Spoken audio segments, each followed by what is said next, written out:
بسم اللہ الرحمن الرحیم یا ایھا الذین آمنوا اذا قمتم الی الصلاۃ فاغسلوا وجوہکم وایدیکم۔ تو بات یہ چل رہی تھی کہ تزکیہ و تطہیر کا پہلو چل رہا ہے، تزکیہ و تطہیر کے ساتھ میں باقاعدہ تشکیل چل رہی ہے۔ تو اس میں یہود اور نصارہ کے یہاں پر نماز جو تھی وہ بالکل کل عدم ہو گئی تھی، انہوں نے نماز بالکل ختم کر دی۔ ایک بات تو یہ تھی۔ دوسری بات یہ تھی کہ ان کے یہاں پر کچھ لوگ جو نماز پڑھتے تھے انہوں نے اس کی شکل بگاڑ رکھی تھی، پاکی ناپاکی کا کوئی خیال نہیں۔ تو قرآن کریم نے یہاں پر سب سے پہلا حکم عمل کے اعتبار سے جو دیا ہے، کرنے کے اعتبار سے، عبادات کی قبیل سے جو یہ عبادات کی قبیل کا حکم ہے، پرستش کا،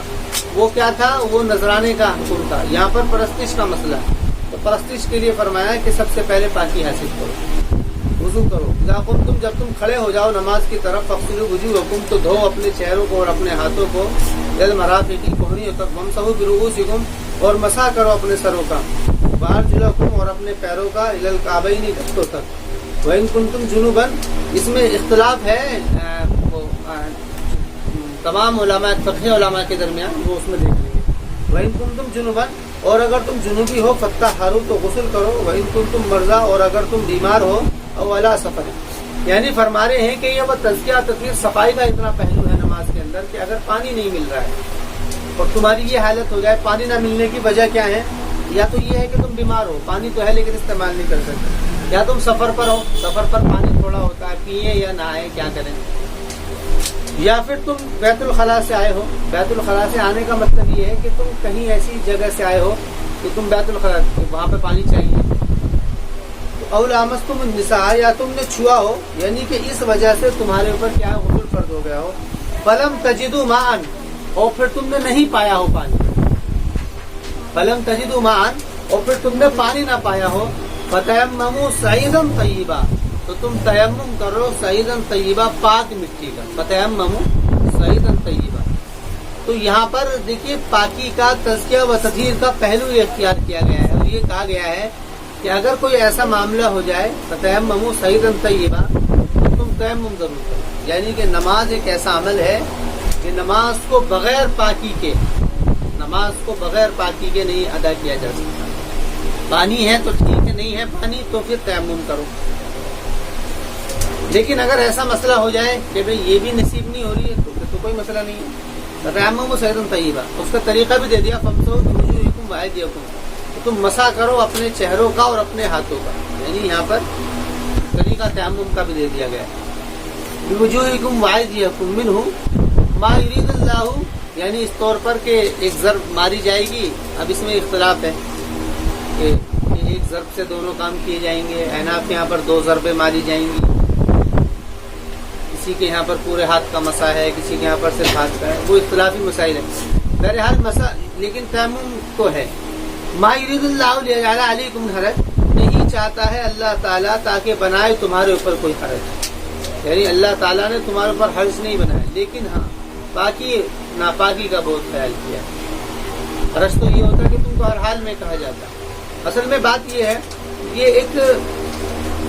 یہ جو مٹی کے ذریعے سے پاکی کا مسئلہ، یہ ایسا تو نہیں ہے کہ مٹی کے ذریعے سے پاکی حاصل ہو جائے، لیکن شریعت کے اندر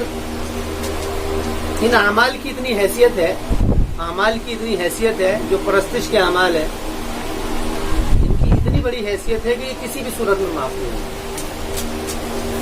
میں نے بتایا تھا کہ اسلام کے اندر تین نوعیت کے اعمال ہیں۔ ایک وہ نوعیت ہے جو کہ عبادت اور پرستش کی ہے، ایک نوعیت وہ ہے جو اطاعت کی ہے، اور ایک نوعیت وہ ہے جو کہ نذرانے کی ہے۔ نذرانے کا مسئلہ اگر ہے تو کر دو، اگر قربانی ہے تو کر دو۔ اور دوسرا مسئلہ اطاعت کا یہ ہے کہ رمضان، روزے کا بھی مسئلہ یہ ہے کہ اگر ہے تمہارے پاس میں روزہ رکھ سکتے ہو تو کر دو، نہیں تو روزہ کیا ہے چھوڑ دو، بعد میں کر لو۔ لیکن نماز کا مسئلہ ایسا ہے، وہ پرستش کا ہے، اس کے لیے اس کا وقت متعین، اس کو وہ چاہیے اور وقت پر چاہیے، وہ چاہیے جو شریعت نے وقت مقرر کیا اس پر چاہیے، اس کو آگے پیچھے نہیں کیا جا سکتا، اور چاہیے ضرور پاکی کے ساتھ میں چاہیے، کیونکہ یہ پرستش کا طریقہ ہے۔